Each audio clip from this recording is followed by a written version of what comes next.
Welcome to exam मिनियस. आपण या ठिकाणी बघितलं तर आपलं जे एक्झाम मिनियस आहे या ठिकाणी जे गव्हर्नमेंटच्या जे नवीन नवीन भरती येतात त्या ठिकाणी आपण या ठिकाणी टाकत असतो. ओके, तुम्हाला जर या भरतीबद्दल माहिती पाहिजे असेल वेगवेगळ्या भरतीबद्दल तर तुम्हाला आपल्या चॅनलला सबस्क्राईब आणि या ठिकाणी लाईक करा विसरू नको.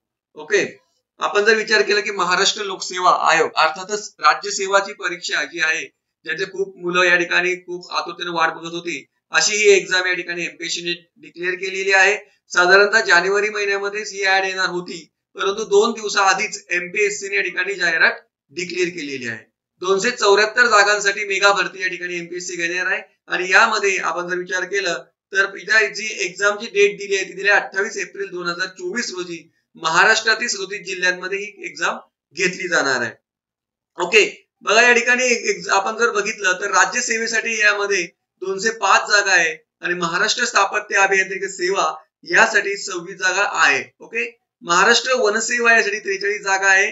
आपण जर बघितलं बघा तर अर्ज सादर करण्याची कालावधी दिलेला आहे की 5 जानेवारीला दुपारी 2 वाजता या ठिकाणी तुम्ही फॉर्म भरायला सुरुवात करू शकतात. तर 25 जानेवारी रात्री 12 वाजतापर्यंत हा फॉर्म तुम्ही भरू शकता.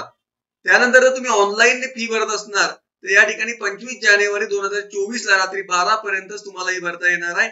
आणि जर तुम्हाला स्टेट बँकेत भरायचं असेल बँकेत जाऊ तर तुम्हाला लास्ट डेट दिली आहे त्यांनी 29 जानेवारी 2024 रोजी तुम्ही या ठिकाणी भरू शकता. ओके, बघा या ठिकाणी आपण जर बघितलं तर मुख्य परीक्षेचं डिक्लेरेशन केली आहे.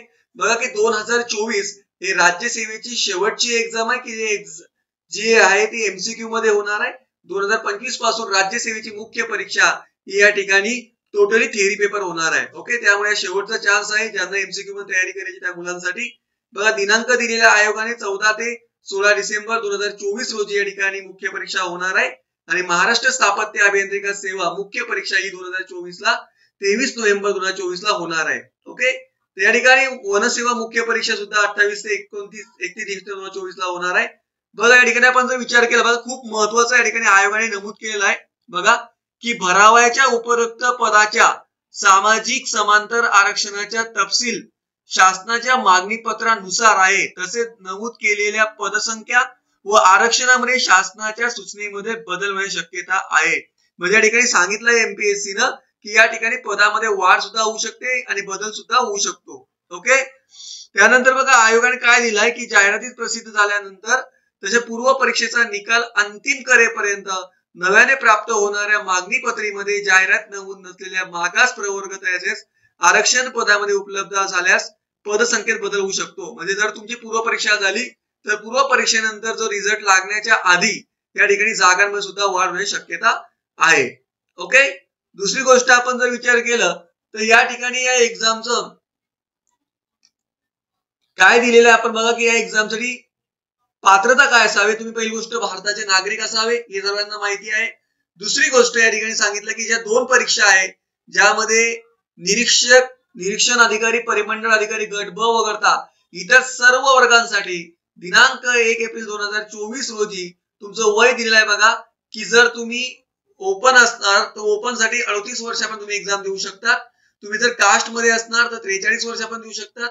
तुम्ही जर स्पोर्ट खेळ असाल स्पोर्ट मध्ये तर स्पोर्ट मध्ये जर तुम्ही ओपन असाल तर 43 वर्षापर्यंत देऊ शकता आणि या ठिकाणी कास्ट मध्ये तुम्ही 43 वर्षापर्यंत देऊ शकता. तुम्ही जर माजी सैनिक असाल किंवा कुठलेही जर तुम्ही एक्स ऑफिसर असणार तर तुम्ही 43 ओपन पर्यंत आणि मागा सुद्धा 43 दिली आहे. आणि दिव्यांग म्हणजे ज्याला आपण हँडिकॅप विद्यार्थी म्हणतो त्या विद्यार्थ्यांना 45 वर्षापर्यंत एक्झाम देण्या ठिकाणी मुभा देण्यात आलेली आहे.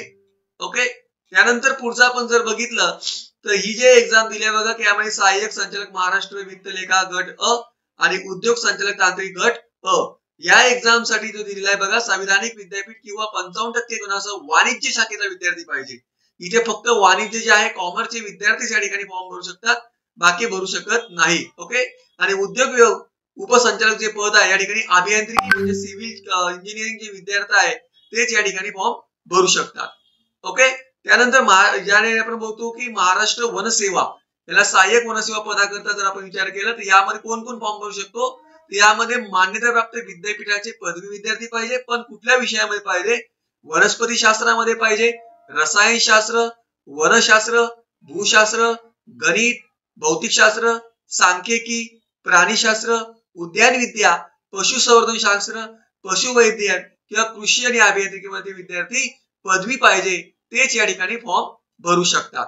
ओके, मग या ठिकाणी आपण जर विचार केला तर बघा सहाय्यक रक्षक गट अ आणि वनपालक या ठिकाणी अट दिलाय एमपीएससी ने की त्या व्यक्तीची उंची ही 163 सेंटीमीटर असावी.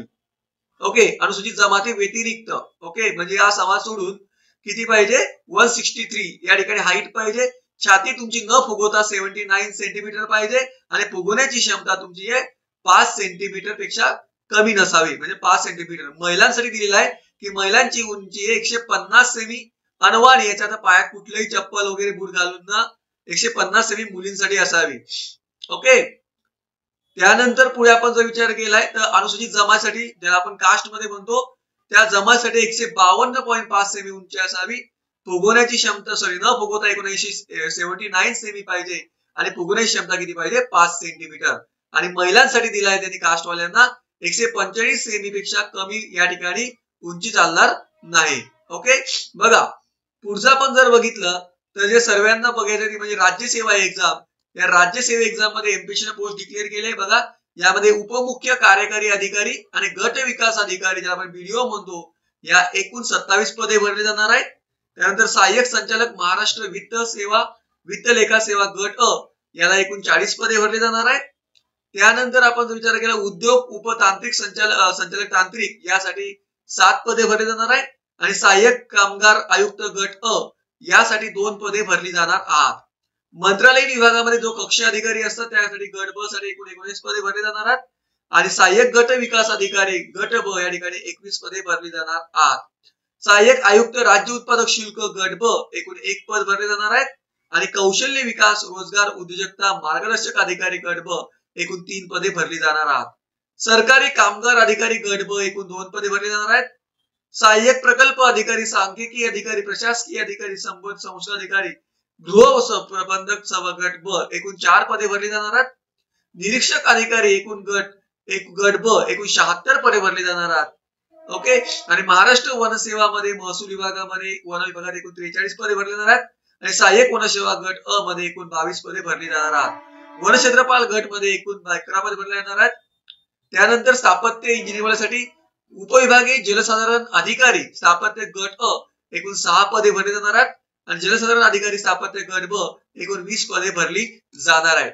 बघा मित्रांनो, या ऍडचं जर मी वैशिष्ट्य लक्षात ठेवलं तर या ऍड मध्ये एमपीएससी ने पहिलेच मेन्शन करून ठेवलेलं आहे की या पदामध्ये संख्येमध्ये बदल होऊ शकतात. म्हणजे या ठिकाणी पॉझिटिव्ह विचार करून ठेवतात खरं की या ठिकाणी नक्कीच एमपीएससी यामध्ये पोस्ट वाढवेल. ओके, आणि तुम्हाला माहिती आहे की 2024 ला आपलं इलेक्शन असल्यामुळे याचा सुद्धा परीक्षा परिणाम होऊ शकतो आणि त्यामुळे सुद्धा पोस्ट या ठिकाणी वाढतील. तर मित्रांनो धन्यवाद. अशाच तुम्हाला अजून जर गव्हर्नमेंटची जॉब बद्दल माहिती पाहिजे असेल तर तुम्ही आमच्या चॅनलला लाईक आणि सबस्क्राईब करायला विसरू नका. धन्यवाद.